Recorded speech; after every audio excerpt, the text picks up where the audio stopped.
What's up, Tailgaters? You're in the booth with Tailgate Nate today. The road to predict all 136 FBS level college football teams this summer is now taking us into Lawrence, Kansas, where we are going to talk about the Kansas Jayhawks out of the Big 12 Conference. And the new standard for Kansas was not upheld last season. They want to get back there into a bowl game, and if they can help it, into a Big 12 title game in 2025. My name is Nate Pope, otherwise known as Tailgate Nate, and I want to thank you all so much for clicking on this video and for helping to support the channel. If you'd like to support the channel even further, then please do what it says right below me. Hit that subscribe button, and while you're at it, you might as well ring the bell because turning on notifications will ensure you don't miss an upload during prediction season, especially not one of your favorite team. I am a sports media professional. I just started my job yesterday as of uploading this video. If you want to see all the cool stuff I get to do in the industry while still being up to date what goes on this very YouTube channel, give me a follow with the social media apps that you see down below, Twitter or X, whatever your preference for the platform, and Instagram. The handle is at tailgatenate29. You can even email me at tailgatenate29@gmail.com. I want to thank you all so much for supporting and interacting with me or the channel, however you may be doing so. Without further ado, ladies and gentlemen, I give you the Kansas Jayhawks for the 2025 college football season. Your head coach in 2025 is Lance Leipold. Again, the new standard that Leipold has upset, raising Kansas up from the depths of the college football world to now a perennial team that can give you some trouble.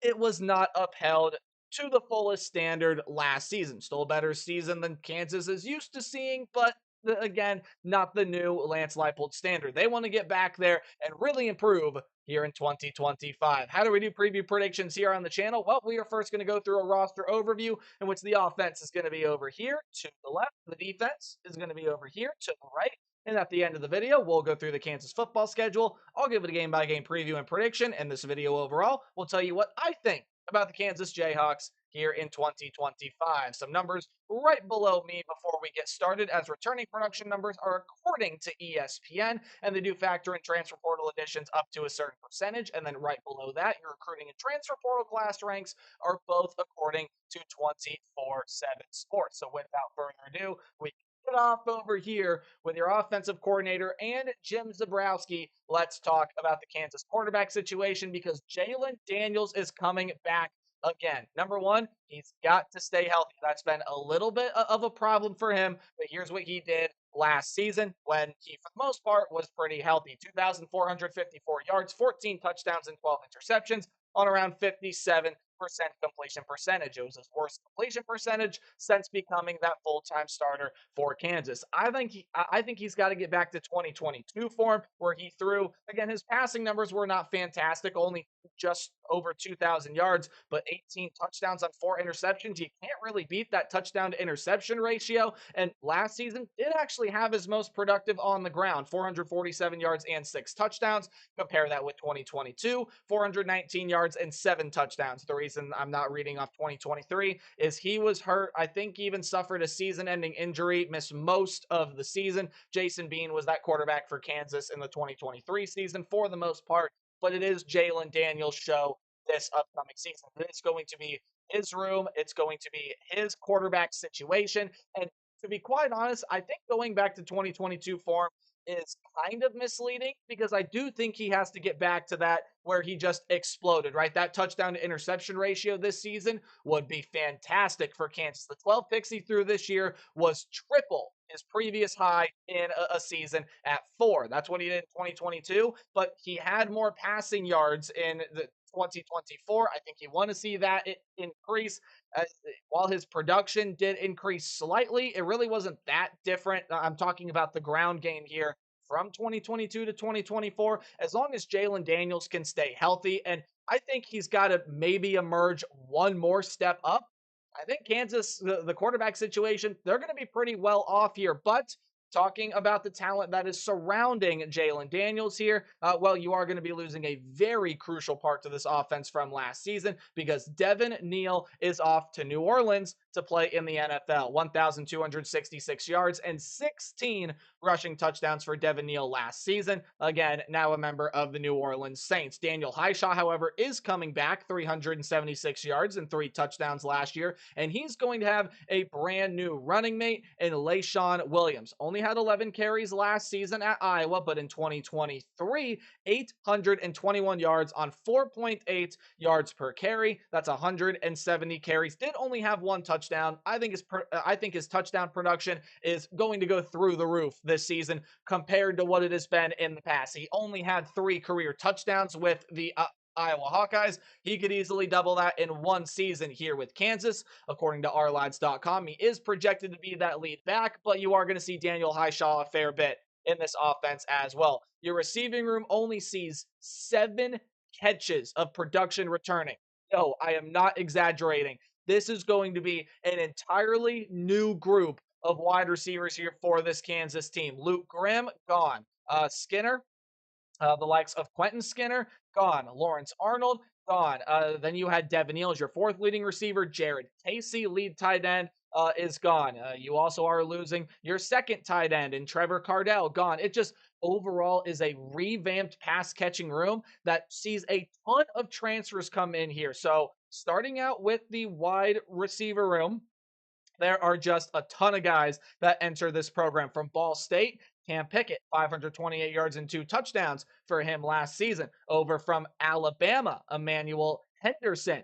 Didn't have much production, obviously, but he's still a really, really talented player. You get a Columbia transfer in Bryson Canty, who I think is going to be a really, really good weapon for Jalen Daniels on the outside. You also get a U-Albany transfer, also a former Old Dominion Monarch, and Levi Wentz coming into the room as well. Tight ends don't necessarily see that much transfer portal additions. In fact, according to ourlads.com, there's not any. So Deshaun Hanukkah and Leighton Cure going to be 2 redshirt seniors that take over the tight end room. I think the tight end room is in some pretty good hands here. Wide receiver room, though, again, the majority of the production is going to come up from those core of 4 transfers that I did tell you about. Those transfers are going to mean everything for this Kansas wide receiver room. And if they are really, really good and they live up to expectation and then some, as well as Jalen Daniels takes a step forward, whoa, watch out a little bit for this Kansas passing attack, but there is a lot of unknown there in that room. Now, the talent that they have transfer portal in,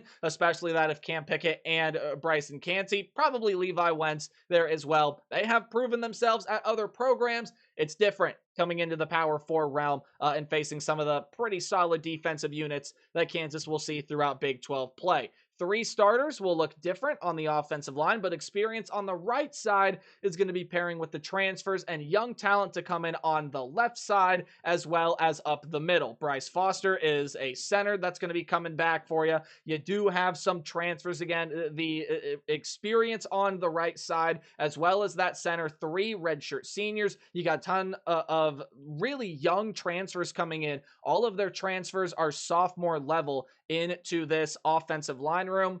Again, the Kansas offense to me hinges on Jalen Daniels taking that next step forward. He can do that. I think the pieces are in place surrounding this Jayhawk offensive unit. When you move on over to the defensive side and your defensive coordinator, DK McDonald, did I say the offensive coordinator? It's Jim Zabrowski. In case I didn't, I forget, so I'll say it again. DK McDonald is your defensive coordinator.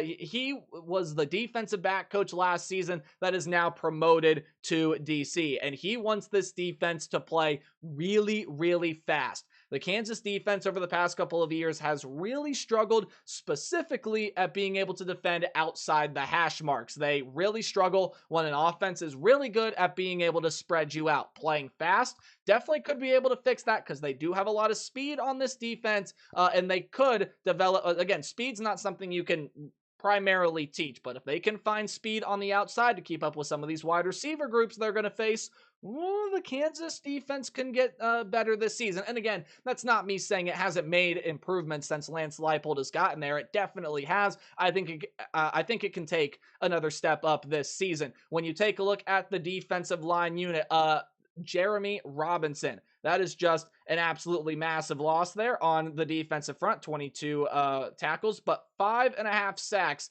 led the Kansas team last season, so that's a big loss up front. Actually, I lied. He was second on the team in sacks. Yes? Yes, second on the team in sacks because, well, I should have just read my screen. As it said right there, sack leader Dean Miller, who had half a sack more at 6, also 32 tackles. He's going to come back with some good pieces returning around him in a transfer in Justice Finkley that's going to be coming in on the edge. Now, Justice Finkley is coming over here from Texas, and again, even though he didn't see that much playing time, he's a really, really talented player that should immediately give a boost to the edge rushing attack for this Kansas defensive front, as well as Dean Miller, Tommy Dunn, DJ Withers, and a ton of depth in the defensive line room that saw, I want to make sure I get the number correct, 28 sacks of production this year. Let's see if they can bump that to a new level. Top 3 linebackers all depart. Most notably is going to be led by your leading tackler here in J.B. Brown. He's now a professional football player in Denver with the Broncos, 74 tackles and 5 sacks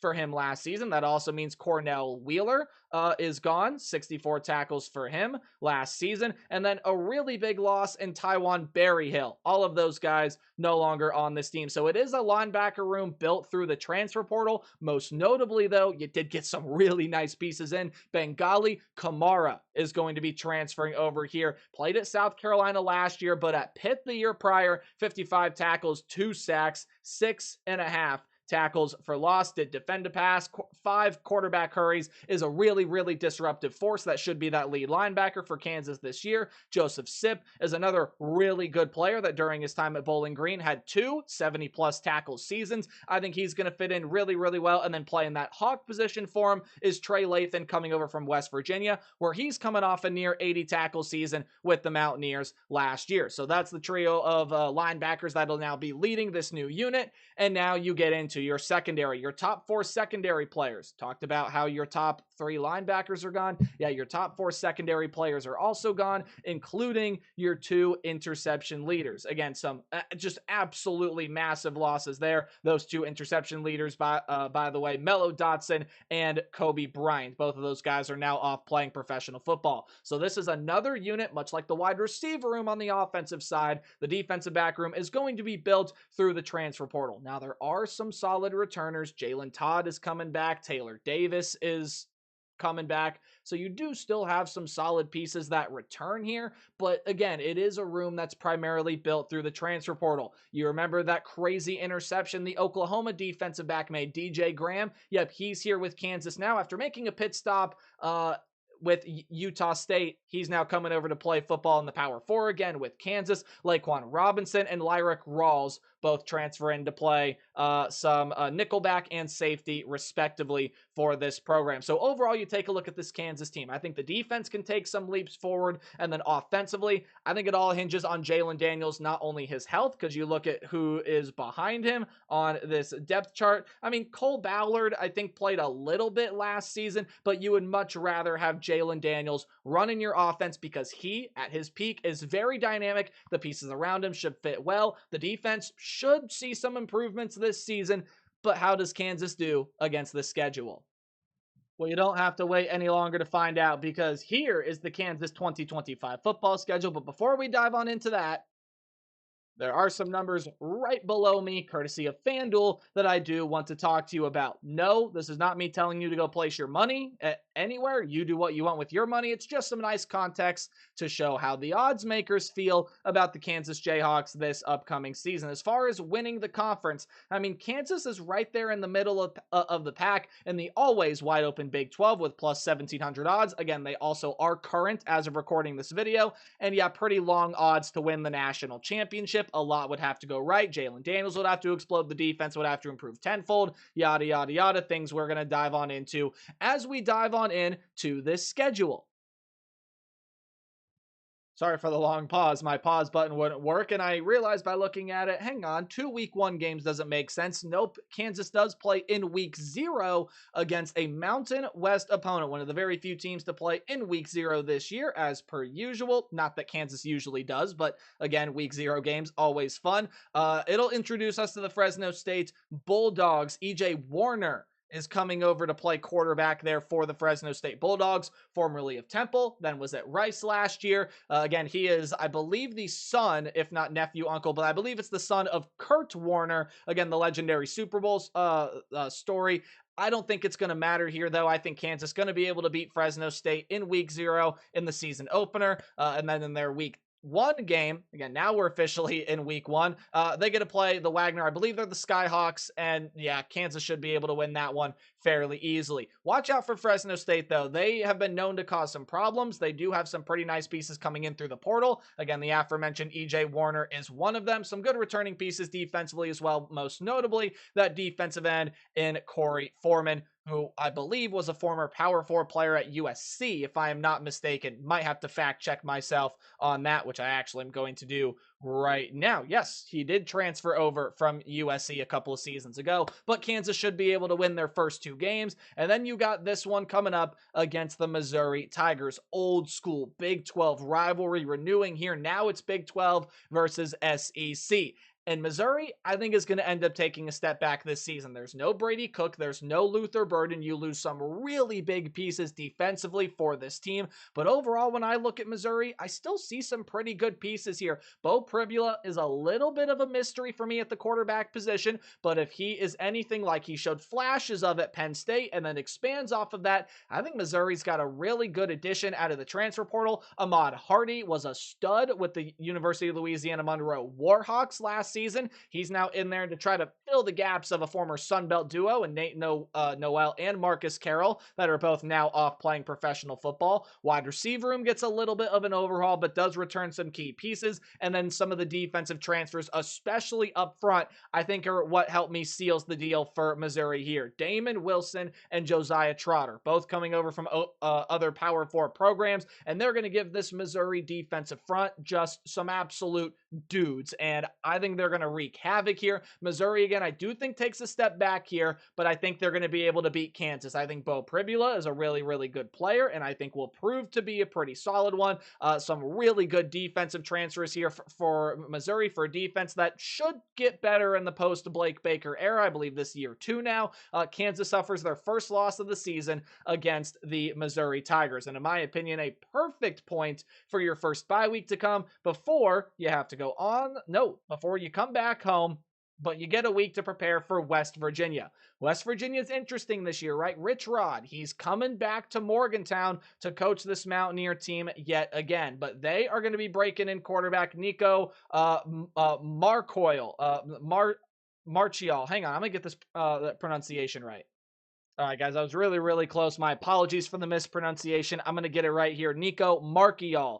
He is going to end up being that quarterback for West Virginia this season. Do return a really nice piece in Jaheim White in that backfield, bringing in some really, really solid offensive line transfers, some good defensive transfers, especially in the back end of that defense as well. West Virginia is one of those teams to me that, Neil Brown didn't necessarily leave this team in a bad place, but this is also a West Virginia program that I think needs a little bit of work. I think Rich Rod's going to get back to his winning ways like we saw at West Virginia during his first stint. I just don't know if it's going to be this season. I think a bowl game team, absolutely. This one is a really, really tough draw for me. This is honestly a 50-50 game. I could go either way here, but I will side with the home team in this one. Usually a fairly safe bet in the world of college football. And Kansas coming off the bye week, I think is especially going to help them prepare for a West Virginia team that has a lot of really solid pieces on it. So I do think Kansas wins that one against West Virginia. Cincinnati is up next. Brendan Sorsby back for another year as the Cincinnati Bearcat quarterback. And there are some exciting things happening with this Bearcat program. There are some expectations. The team takes a step up this season after just missing out on a bowl game appearance last year. Tawee Walker, is coming in at running back. You do have some solid wide receiver pieces transferring in.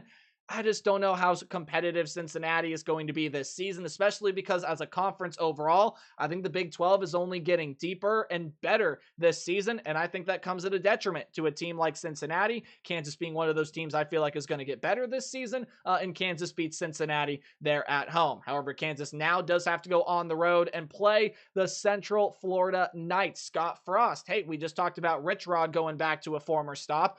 You got another one in the Big 12 here. Scott Frost, remember, made winning a New Year's Six bowl game, undefeated, national championship season over there in 2017.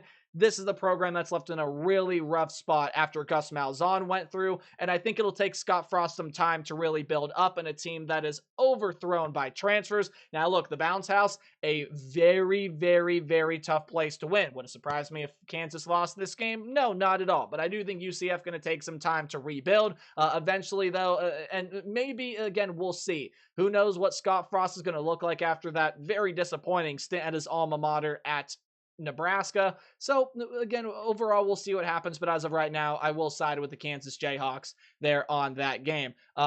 This schedule, though, for me, besides that Missouri one, is very backloaded for this Kansas team because you got 6 games right here that, look, according to me and what I think, you only need to win one of them to get into bowl eligibility. I think you can easily see which one is the most winnable here, but this is a very tough back half of the schedule for Kansas to navigate. And it starts out with a team that everybody is talking about, and it's because they should be. The Texas Tech Red Raiders added a ton of talent. I know a lot of Red Raider fans are telling me they might be the most talented team in the Big 12 Conference.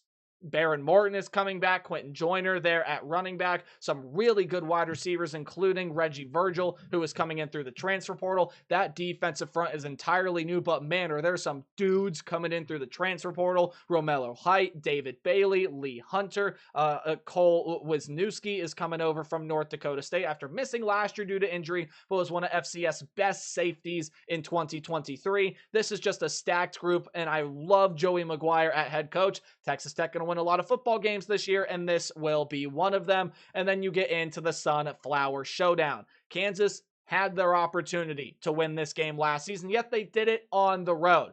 I think both of these teams are going to improve this year, but I also think Kansas State has the little bit more talent here. When you take a look at it, there were some mixed opinions about Avery Johnson last season, but overall, I think he's going to take that next step this season. And even though or I should say Dylan Edwards going to be coming back in that running back room. He'll be the new primary guy there. You brought in some really good pieces in the portal through the wide receiver room. And then defensively, they're going to have one of the most experienced units in the Big 12. And Kansas State owns this game. So I'm going to go ahead and pick the Wildcats there in this one. Again, kind of like an Ohio State-Michigan situation. You got to prove you can win the game until I can pick you to win the game. That is exactly what is happening here with Kansas State and Kansas. And I also feel like Kansas State a little bit more talented. Now, there's no reason to me that Oklahoma State is going to have as bad of a season as they did last year. They are returning some pretty good pieces, and Mike Gundy is just one of those coaches in the country that you never count out.